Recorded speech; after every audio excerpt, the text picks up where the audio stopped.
One Spring Night.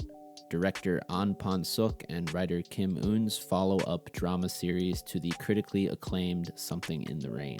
I'm going to do my best to avoid looking at and reviewing One Spring Night through the lens of comparison with Something in the Rain, and really focus on seeing it on its own.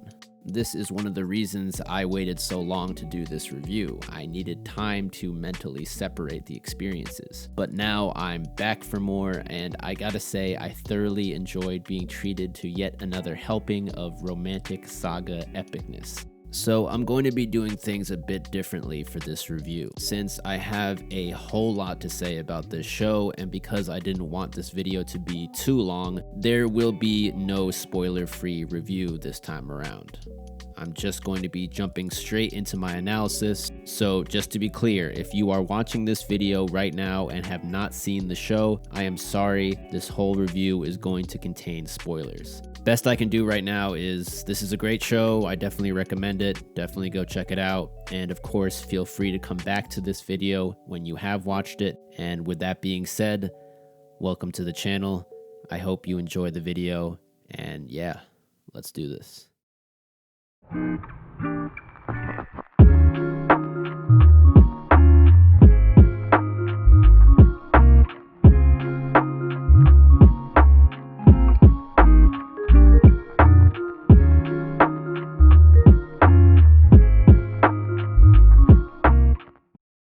Alright, so probably the main centerpiece theme of One Spring Night is the relationship and bond between parents and children, how it manifests in our behavior, and how it can be expressed in different ways. This theme branches off into several other sub-themes that have close association, like the concept of family in general, the comparison of the relationship between parents and children with romantic relationships, and the roles of men and women in both of these dynamics.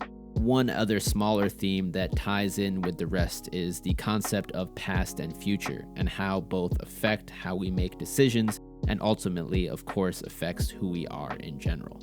So to summarize and simplify, let's just say we have four main themes: parents, children, and family, romance and relationships, past and future, and then let's throw in social class as well. Pretty much everything else the show talks about is an offshoot or mixture of these four. Before we go super in-depth, let's just briefly give some broad stroke foundation for each of these themes in the show and how they connect with the characters and the plot. Some of this may seem obvious, but I just want to make sure we're all on the same page before moving forward. So first we have parents, children, and family. Being a parent is a concept that is explored throughout the show, whether it's the parents of Ji-ho or Jung-in, Ji-seok's father, or Ji-ho himself, as he is the father of Yoon-yu. All of these dynamics show how parents shape and have a great effect on their children's lives, but it also shows how having children affects and changes people's lives when they become parents. The idea of family is also gone over extensively in the show. Family is shown to be both a strong support system as well as something that can feel restrictive or controlling. Unfortunately, in most cases within the character dynamics, these two portrayals seem to be gendered.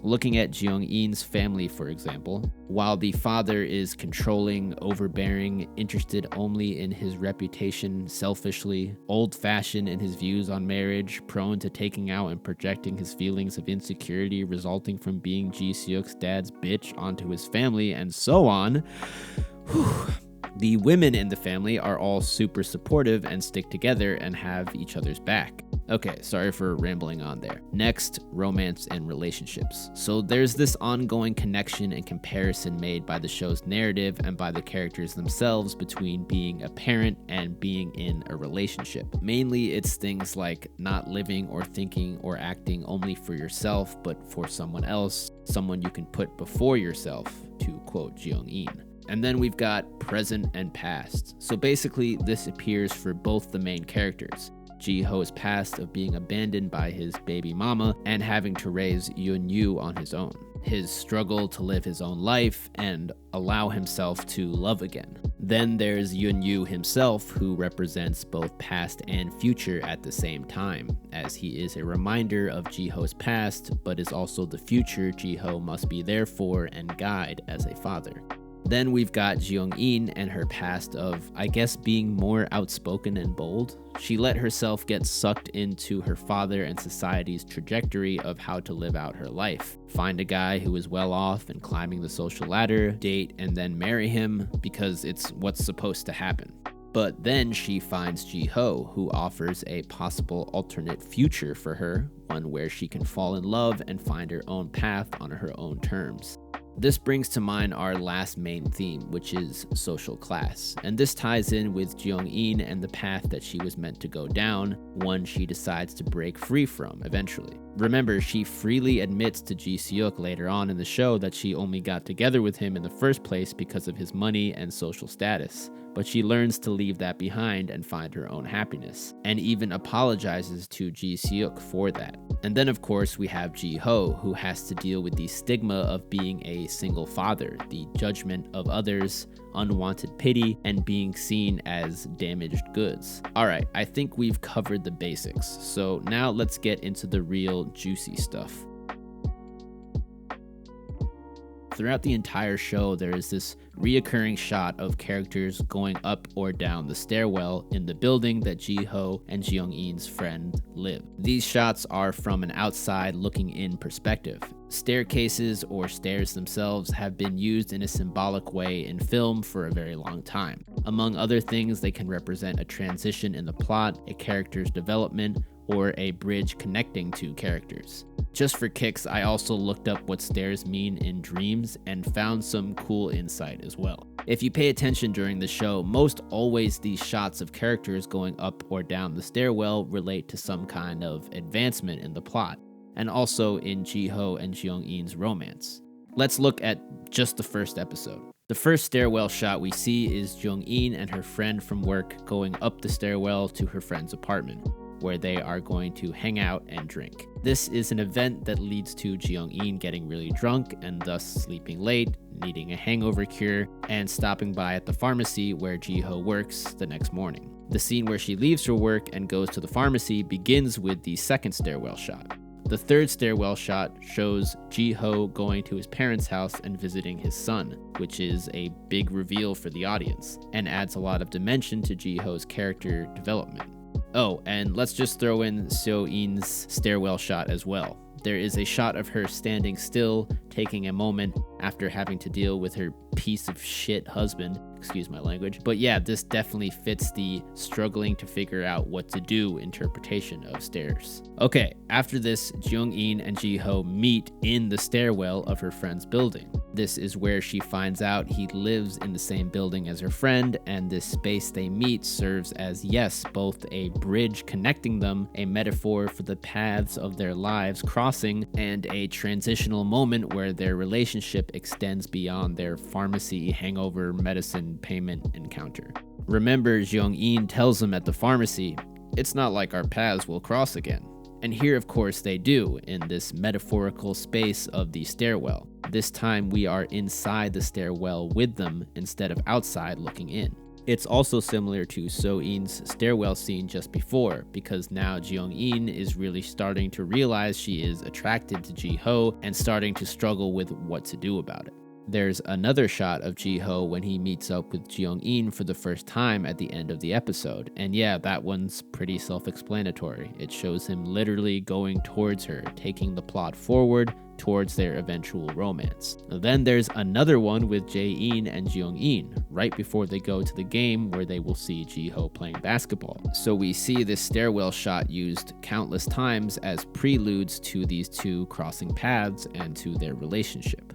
It's not like this shot is used every time one of these characters leaves the apartment building. Go back and look at the first episode for yourself and you'll see there are also scenes where characters leave or enter that building and it doesn't show them going up or down the staircase, but just cuts to them already at the front entrance outside. This proves that this shot is not just used every time, but carefully selected for moments where it has meaning. I found it really funny in the last episode how the show kind of gives a wink and a smile in reference to this motif by having the delivery guys bump into each other. I may be wrong, but I think this is how Jung-in finds out about Ji-ho drinking all night with his friends, which she forbade him to do. The delivery guy going down the stairs was probably just coming from Jung-in's friend's place, And so she sees the guy coming up who's headed to Ji-ho's place. And because of that, she texts Jung-in, and Jung-in finds out. So just like it does for the two main characters, this motif of crossing paths happens with these delivery guys. If you remember, the only reason that Jung-in sees Ji-ho in the stairwell another time in the first episode is because of a delivery guy who she is going out into the stairwell for. One more example is in episode 6, where Ji-ho and Jung-in decide they maybe should just go back to being strangers. Where does this take place? You guessed it, on the stairwell. Okay, so in conclusion, maybe this is all nothing, but to me, this one repeatedly used shot tells us so much about the characters, the way the plot moves, and yeah, okay, I'm done. Just as Yun-yu stands for so much of who Ji-ho is, so too does Jung-in's sisters and her mother for her. Each one of these family members represents different parts of her and also represent her strength and her support. You can look at these 4 characters in another way as well, as being 4 different points on a romantic path. And this is where the theme of women's identity and role within relationships dictated by society comes into play, perfectly represented by these 4. They each begin the show along a certain place in the path of romantic life, and each of them begin the series at varying levels of conformity or resignation to this path. By the end of the show, however, each of these characters learns and grows in different ways, and are able to take control of their lives or change their outlook. Let's map out these stages. 1. Date and have a good job or standing that makes you worth something to the man who will date you. 2. Have a boyfriend who you will date and eventually marry. 3. Be married and be an obedient wife. 4. Have kids and care for them, but ultimately your husband runs the show. Sound familiar? Well, that's because these 4 characters are all placed within these 4 stages. And like I said before, they all begin the show at varying degrees of conformity to this process. Jae-in is the most liberated and progressive in her ideals of love, having gotten more than just an academic education while she was in Paris. Her initial physical separation from Korean society represents her symbolic psychological distancing from this expected path.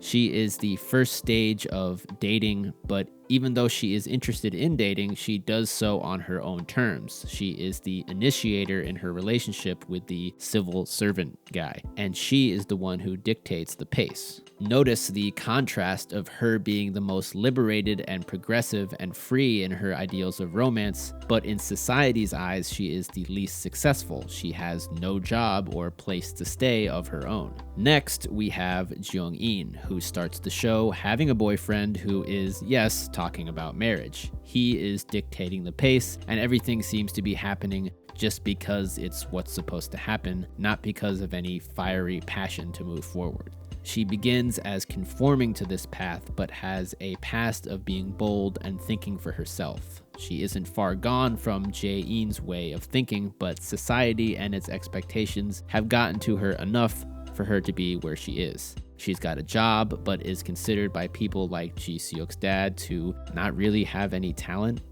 and thus he doesn't approve of her as a suitable asset in the business of marriage.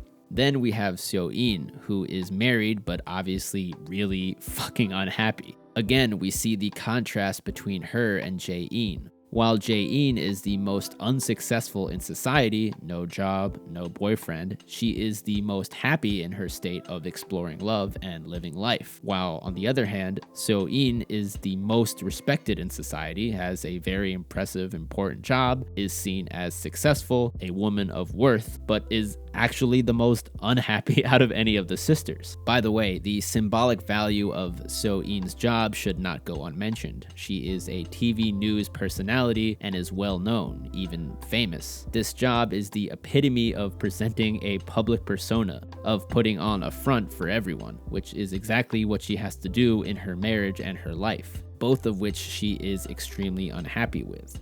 Then we have the mother, who is in the deepest, final stage. She is married and has her own children, her own daughters, and is now expected to guide these daughters into the same path she took. Okay, so now let's go over how this family of women all took charge and changed their paths. Just like Ji-ho, Jung-in's mother is a parent, and she was able to find the strength from her daughters, her children, whether directly by listening to them or indirectly by being compelled to take action for them.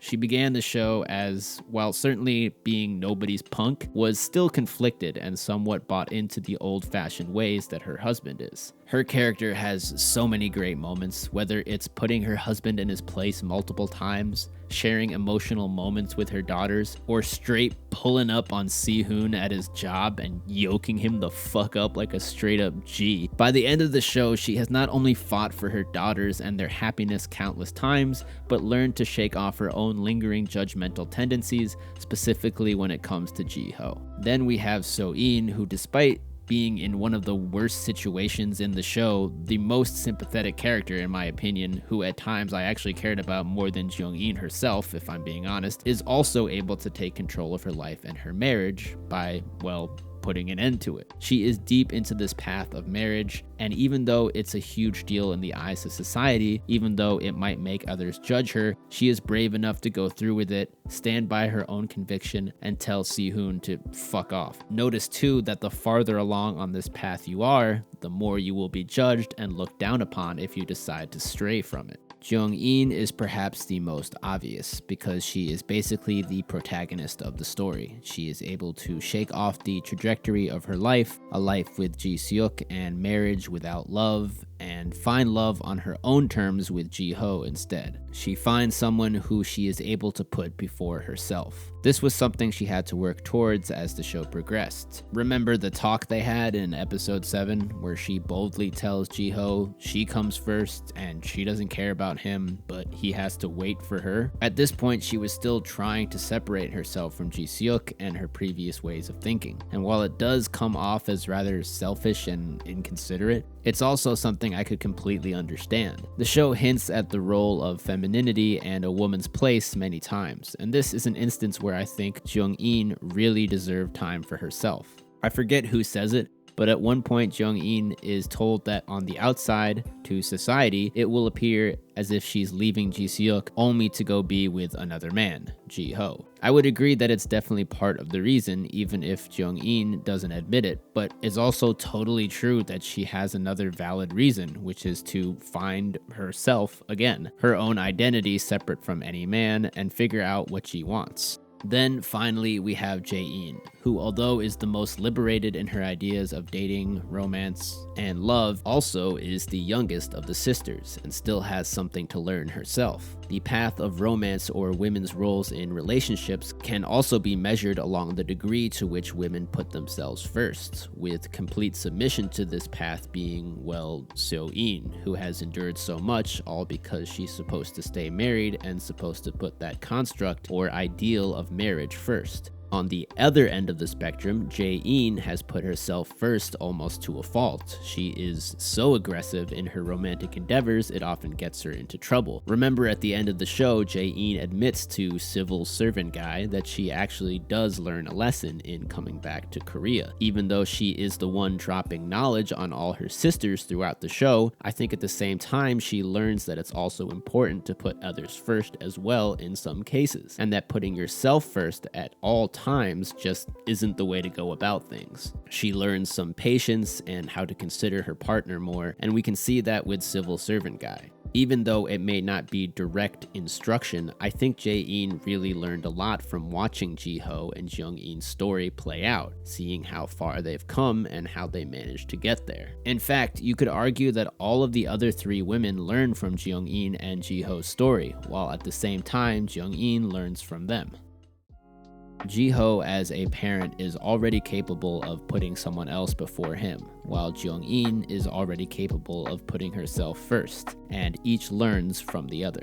Jung-in teaches Ji-ho to put himself first again when it comes to love, or rather, allowing himself to love again. On the other hand, Ji-ho becomes the person Jung-in is finally able to put before herself. This change in our approach to living life when we go from being single to being in a relationship or when we have kids is similar.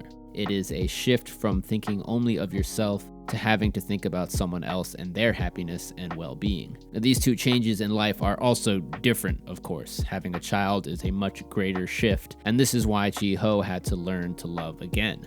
Love isn't about sacrificing everything for the other person. That's not love. While these two relationships are similar and are compared during the show, ultimately being in a relationship is not the same as having a child. It's not someone you need to sacrifice everything for. In a relationship, there is a balance between wanting to make your partner happy and making sure that you're happy as well. And that's why these two characters end up being perfect for each other, because they both bring one half of the equation, which creates a balance. Ji-ho learns how to be in a relationship again, and Jung-in learns more about what it means to be a parent, which of course she will immediately become once they are married. Think back again to the way she proposes, and how she doesn't actually propose to Ji-ho, but rather asks Yeon-yu if she can be his mother. This choice makes even more sense now when we consider it part of her character progression. Throughout the show, we see how Jung-in has to learn how to put others before herself, and how initially she was on a path of separating herself from Ji-seok, a situation where it was necessary to have the mindset of putting herself first. Once she was clear of that, she was able to recalibrate and find that balance with Ji-ho of making sure she was happy, but also being considerate of her partner. And it's so well done. You really get to see her character grow, both by standing up for herself as well as recognizing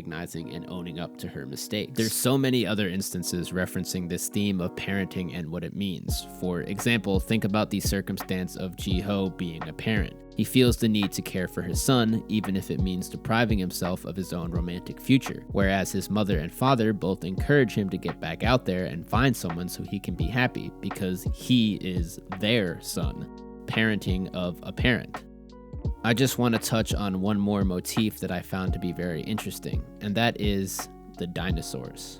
Yes, the dinosaurs that Yeon-yu loves so much. They are referenced many times in the show, both by characters and also by appearing in physical form as various objects like toys and stickers.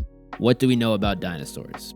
Kids love them growing up, and yet they disappeared without a confirmed explanation a long time ago and are never coming back. Sound familiar? Yes, I'm saying dinosaurs represent parental figures, or in the case of Yeon-yu, a complete family, which means a mother to go with his father. Who left without explanation and is never coming back? His birth mother. We know she exists, but throughout the entire show, she is never seen once, or returns. Just like dinosaurs. Who shows Yeon-yu dinosaur books, even gives them to him?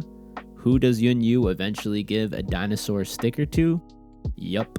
Jung-in. And if that's not enough, also check out these two moments. One in episode 2, where Ji-ho and Yeon-yu go to the library. Ji-ho says they're going to a place where dinosaurs actually are, a place where Jung-in works. Also, in the last episode, when Jung-in ends up sleeping at Ji-ho's place after getting drunk, what is the room she's in filled with, and what's right next to her when she wakes up? Look at these two shots. One is focused on the dinosaur and has her out of focus, and in the next, it's the reverse. She's in focus and the dinosaur isn't. These decisions were not made for no reason. The focus pull was not an accident. That's just called good filmmaking. Alright, one last moment we need to go over in regards to parenting is the scene in episode 14 where Ji-ho's mother and Jung-in's mother meet at the bus stop and then sit together on the park bench. It's probably my favorite moment in the entire show, and it's just such a powerful and emotional scene. The reason this scene comes about is that Jung-in's mother overhears Ji-ho's mother talking with the pharmacy lady at a coffee shop. Because of this, she is able to gain insight she wouldn't have been able to otherwise. She hears the concern of Ji-ho's mother, not just as a parent worried about her child, but also as a grandparent. Obviously, being a parent worried about their child's happiness and well-being is something Jung-in's mother can relate to. But the other important layer here is the concern for a grandchild, as this is something she soon will be able to relate to as well. Seo-in's baby is on the way, a baby that will very likely be growing up with only one parent. And yeah, that moment at the bus stop where they both have the realizations of who the other is, and then when they sit at the bench together, it's just so touching, it's so beautiful. I teared up. I don't care, you can judge me if you want. It was this moment of clear understanding and empathy from both sides, the shared experience of being a parent, the stress, the worrying, the deep love and concern, and they convey this mutual understanding with just their eye contact, by the laugh they share. And when Jung-in's mother took Ji-ho's mother's hand in hers, I just about melted. Now, of course, we can probably assume from the way the scene ended that they did talk to each other a fair amount. But the choice of showing this silent understanding and communication was so powerful, and yeah, bravo. Best scene in the whole show, hands down. Come at me, I don't care. So I think we'll start this off by a quote from Yun in episode 6. All teachers are women. Now, within the context of that scene, Yun is simply telling his grandma that, yes, the teacher at the library she's asking about is a woman. And yes, this could just be a kid saying that because most or all of his school teachers are women. But I think it's there for a reason. Said for a reason. And that's because the idea of women being teachers, not just in school, but in life, is something that comes up a bunch in this show. Keeping that in mind, I think it's about time we talk about the big four, as I like to call them. The four main antagonists of the show, who also happen to all be men.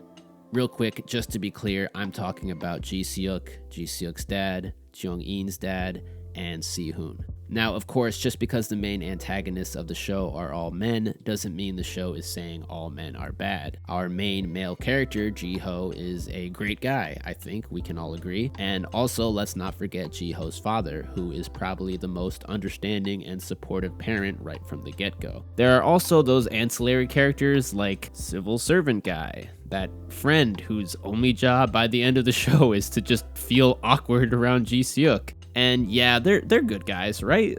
Solid dudes. That being said, the big four, I think, represent classism, obsession with social status and appearances, and the worst of societal standards for happiness. Remember how we talked about the path society sets for the women in Jung-in's family? Well, these guys are even deeper into this path, and it's much harder to separate themselves. Why? Because, well, this path benefits them more than it does women. Thus, it is harder to resist subscribing to it. So to reiterate, not all men are bad, that's not what the show is saying, but it does say that roles in relationships and in society are gendered, and that in society, being a man comes with expectations just like being a woman does. And I think that these four characters are a good way to look at how these expectations can affect people negatively. So I'm going to look at this topic with a focus on Ji-seok, as I think he's at the center of the four in a way. But first, let's go over the other three briefly. So I don't know about you guys, but for me, the order of least redeemable to kind of redeemable, maybe a little sympathetic for this big four goes like this. Ji-seok, Jung-in's dad, Ji-seok's dad, and then Si-hoon is just the absolute worst. Let's go over why. I'll make my argument for Ji-seok being somewhat redeemable and a little sympathetic in the main portion after this, so let's start with Jung-in's dad. He basically goes through most of the show being a pretty shitty dad, pressuring Jung-in into marriage for pretty much his benefit, and being controlling and selfish. At the end, I think he learns a nice lesson about standing up for himself, like he does with Ji-seok's dad in the last episode, and I think he learns that from his daughter. It's symbolic of him breaking free of this toxic mindset. Despite all the bad shit he does and says, despite all of his posturing, it's pretty clear from the beginning he's kind of just pathetic and insecure. Ji-seok's dad I'll talk about later on, because him and Ji-seok are so connected as characters, so that just leaves Si-hoon, who is absolutely awful. He's an abusive, controlling asshole, but not only that, he's like the only one of those big four that does not learn or get redeemed in any way at all. And yeah, nothing much else to say. So whether it's his dad, his brother-in-law, or his father-in-law, the other three are all related to Ji-seok in some way and have their own influences on him. So without further ado, let's get to Ji-seok himself. It was so hard for me to watch Ji-seok in this state of denial that ran throughout most of the show. He's without a doubt totally misguided and selfish, concerned only with similar things to Jung-in's dad, social status, seeming important, and being seen as a winner. This way of thinking has been ingrained in him from his father, who we will get to afterwards. Once again, let's remember Yun-yu's words. All teachers are women. What part of Ji-seok's family is missing in this show?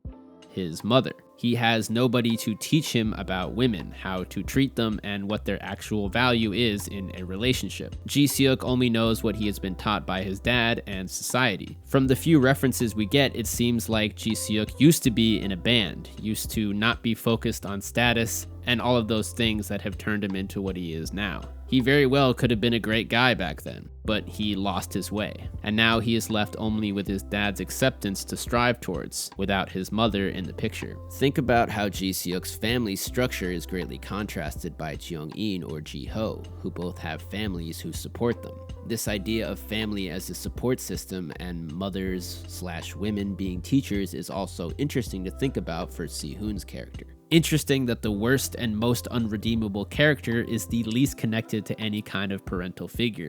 We never get any reference to his parents, or even a family member for that matter, and it fits with this theme of parents teaching someone how to be, or for that matter, women teaching us how to treat them. I don't even, did he have even any friends in the show that were, exclusively his friends? I don't remember. I think maybe one guy. All right, so back to Ji-seok. What's also really sad when you think about it is the mirroring of his family with the family that is just beginning when the show ends. By that, I mean Ji-ho, Jung-in, and Yun-yu. Jung-in left Ji-seok, a guy with only one parent in the picture, missing another one, to go and complete another family with a boy that only had one parent as well. One boy gets a new mother, while Ji-seok, who is so very lost, is the product of not having a mother's influence. So, does Ji-seok learn anything?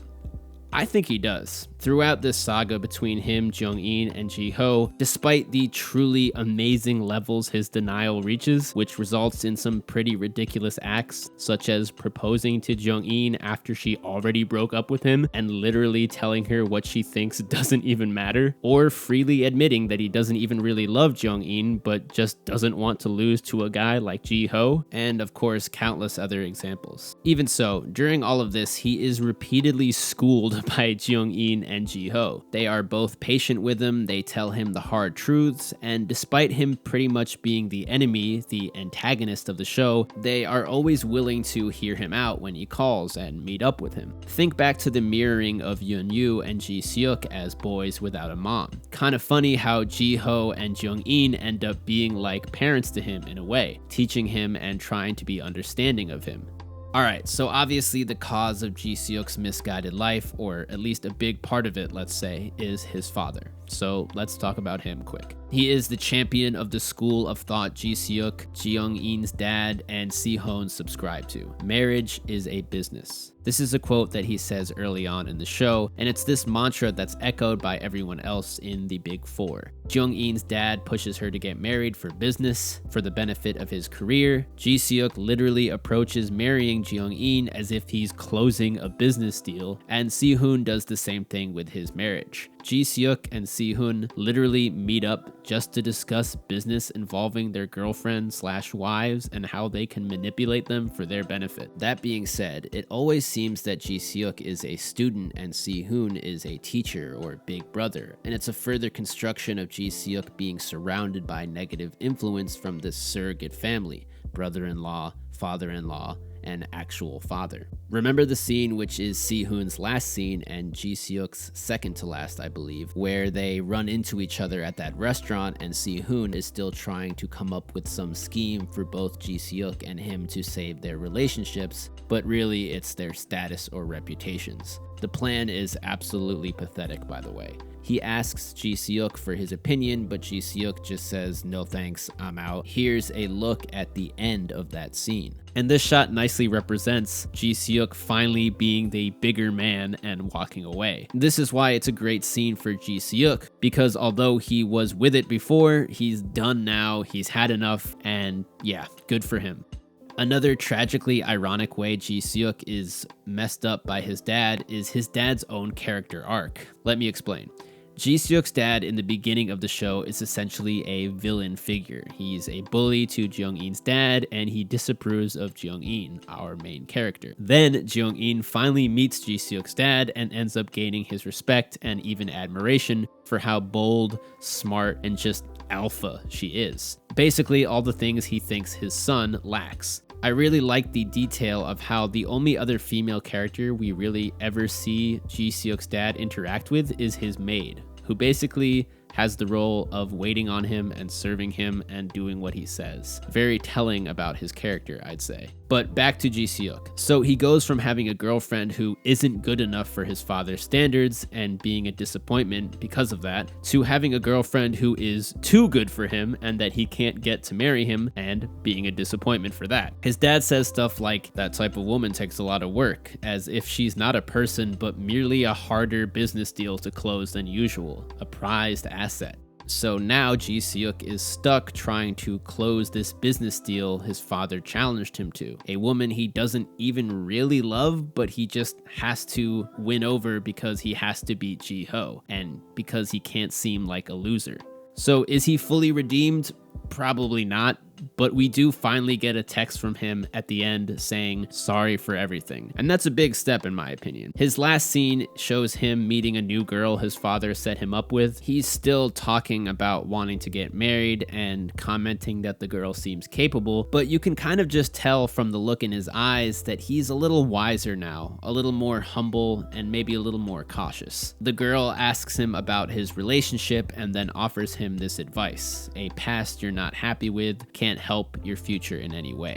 I think this advice is applicable not just to a past romantic relationship, meaning Jung-in, but also the relationship with his father and the absence of his mother. Alright, real quick to summarize, not all the men in this show are power-hungry social climbers obsessed with seeming like winners to everyone, but the ones that are definitely portrayed this way for a reason, to make a point, and it's important to recognize. I think a lot of you guys probably went through the show wondering where these guys actually got the audacity to say the things they did, but I think it's pretty clear. These guys look at love as something that is bought, something that comes with the status and power that they strive for. I have this job, I have this amount of money, I am respected, therefore I am entitled to love. This is why there is so much denial going on, and here I'm talking mostly about Ji-seok and Si-hoon. They can't believe that their status, their money, isn't enough to keep their women happy. It's inconceivable that they could have those things and yet still get left or broken up with. They think that they can just do whatever they want, treat their partners any which way, and it won't matter because I'm a winner, I'm rich, I have this job. It's why Si-hoon is so desperate to get that loan to get back to being rich and seen as successful. It's why Ji-seok can't lose to Ji-ho, someone of lower class. It's why Jung-in's dad is obsessed with post-retirement positions. And while all of this is a little over the top in the show at some points, it's also very sad because it represents a truth in the real world. And yeah, lesson of the day, don't be an asshole. Alright, here we are, almost at the end of another long-winded deep dive analysis. To be honest, I don't know how you guys make it all the way to the end of these things, but for those of you that just did, as always, love you, appreciate you, and yeah, let's get to the last part and my final thoughts. So, the ending. I mean, I don't have much to say really. The ending was solid. It felt right, it felt earned, and had a clear lead up that made sense. It was an optimistic outcome, but not an over-the-top, simplistic, happily ever after, everything wrapped up nice and pretty kind of thing, which I appreciated. Yes, Ji-ho and Jung-in are about to get married, but the show makes sure to paint a realistic future for them, showing that although things are working out, it will still be a long journey ahead, involving a lot of work and patience and understanding. And I think that's really important. A lot of shows and movies, especially kid movies, paint marriage as the final achievement or destination, when in reality, marriage is only the beginning of more hard work, ups and downs, and things to overcome. The difference is, you get to go through them with the person you love, and that's saying a lot. Anyways, it was just great how the show made sure to show the characters heading down that realistic path in a positive, healthy way. Other characters had optimistic endings, some had ambiguous ones, and some just not so much.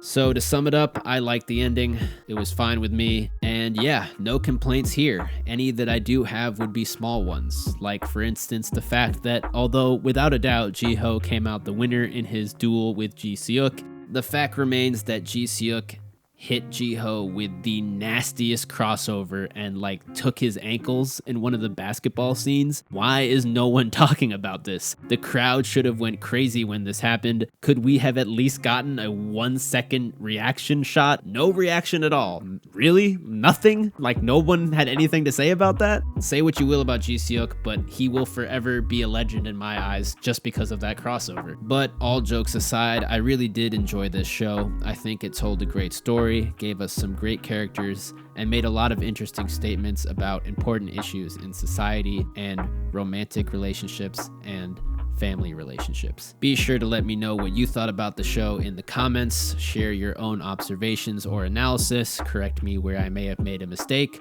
or just say what's up. I love hearing from all of you. I hope you have a great day or evening or whatever. This is TwoTenEast, and I'll catch you next time.